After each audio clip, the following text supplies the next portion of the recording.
Hey gals, guys, and everyone else, welcome to Armoured Brownies, where I am going to bring you through the creation of this Zenyatta full sculpted wearable cosplay head, and also how I went about installing some little surprises in it.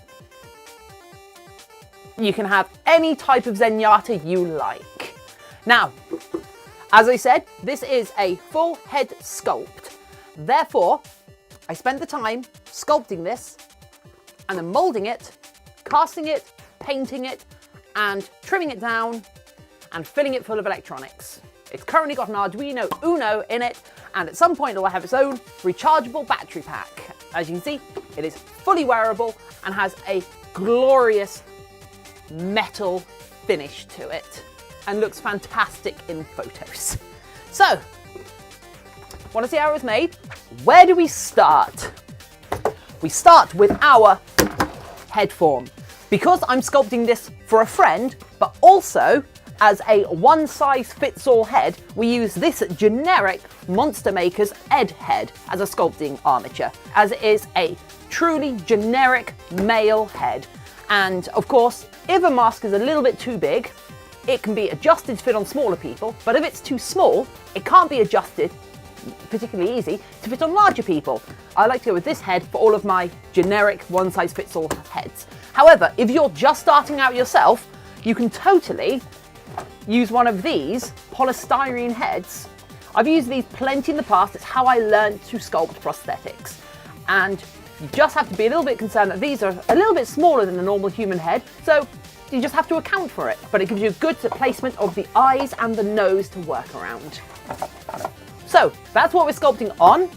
What are we sculpting in? We are sculpting in WED, W-E-D. It is a water-based clay that has some additives mixed in with it to make it dry slower and give it a weird property where as it dries, the surface gets leathery, so you can add finer and finer details in it, which means you can get a nice finish to it. But what are we sculpting with?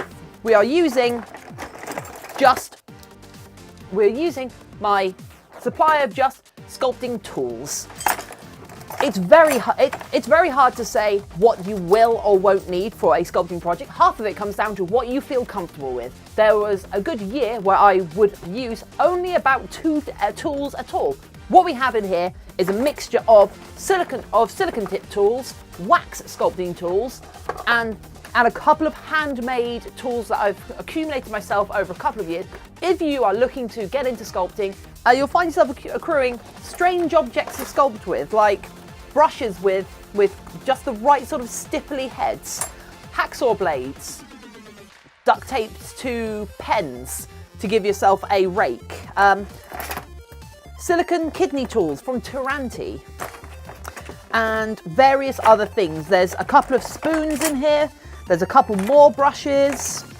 I even have a full ruler because it all comes in handy. There'll be links below to where I bought most of these materials, but of course it'll be different for you wherever you live in the world, but it'll give you a start so you know what you're looking for. Anyway, speaking of a start, should we get going? So one of the first challenges we faced was trying to sculpt the perfect circles on the side of Zenyatta's head. So what better thing to do than not try and do that? So we've 3D printed the shapes. They're quite basic shapes, and I've solvent sealed them and sanded them down a bit so they're a lot smoother when they get onto the final head. But before we start putting them down, we've actually got a sculpt head for them to go on. So here we actually start off by massing out the entire head. We need to figure out where around the neck and around the top of the head we want the whole thing to do, and follow some of the basic lines of the anatomy of the omnic that we're sculpting.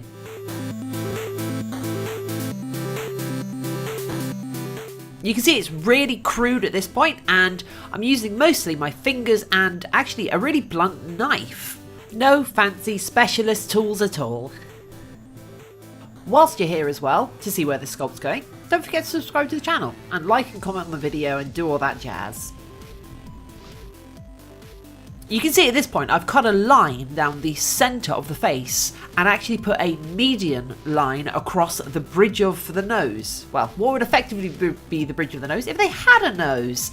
Just between where the two eyes are, which helps to measure out where everything else on the rest of the face and therefore the rest of the head will go.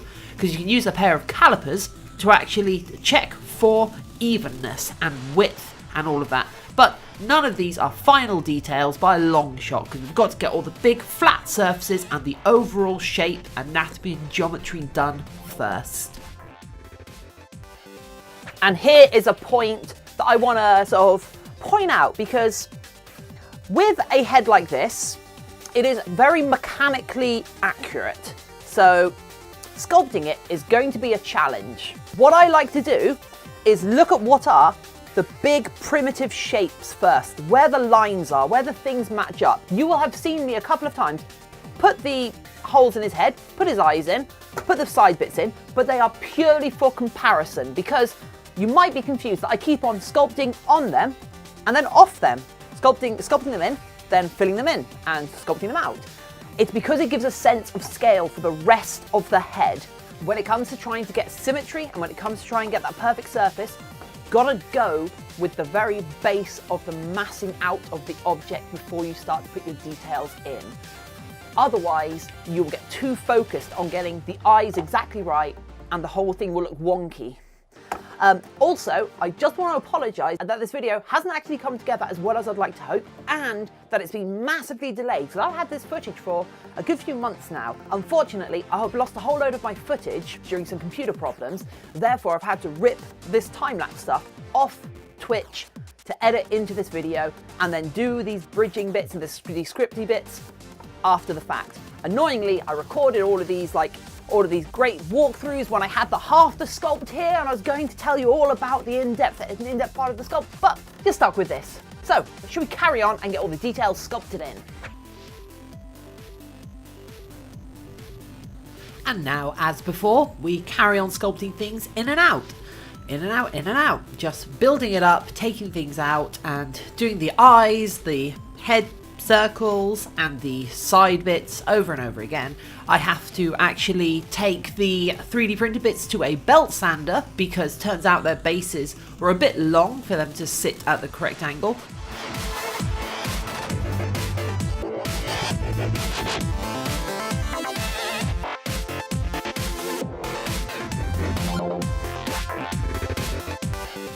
At this point, you may notice me putting on lots of little patches of this wet clay rather than big bulk bits and then cutting it down.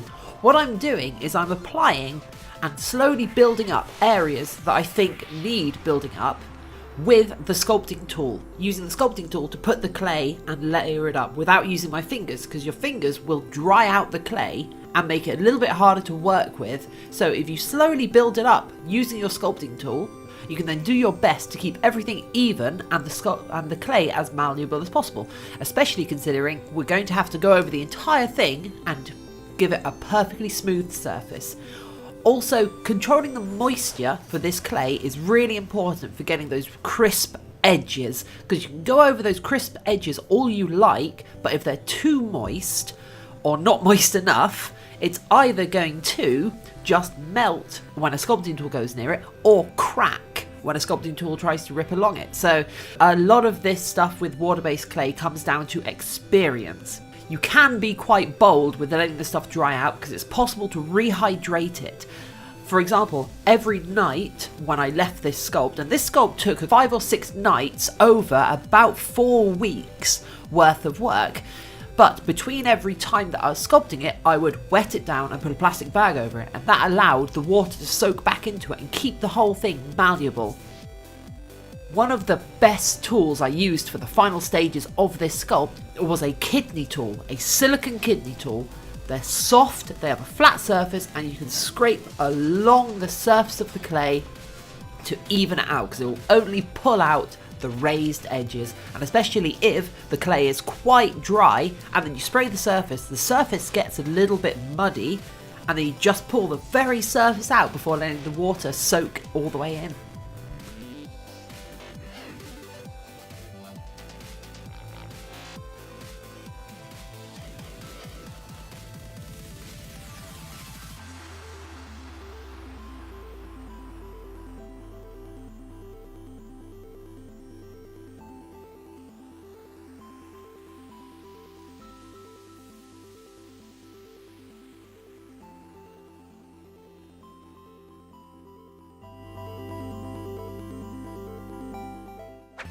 And that's the end of the sculpt. We actually ran out of time sculpting that because I needed the head to sculpt an urgent paid piece of work. And this was done as a favour for a friend rather than a paid piece of work, and because I thought it'd be a fantastic challenge. So I had to finish the sculpt where it was. There were some surfacing issues that I could have carried on working on, but you know, law of diminishing returns, how much better would it have gotten? So next time, I will show you how we went about producing this, which naturally flows into one of these, which then flows into one of these. This is our mould, this is a raw casting, and this is an almost finished mask. I hope you're all excited to see how this got made. I hope you're all inspired to try it yourself. And if you think you don't exactly have the time, you can always grab one of these blanks or a finished mask from my Etsy store. The links will be in the description below.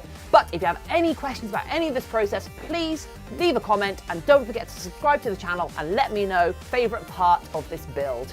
And hopefully I'll see you next time for more of the Zenyatta build. See you later.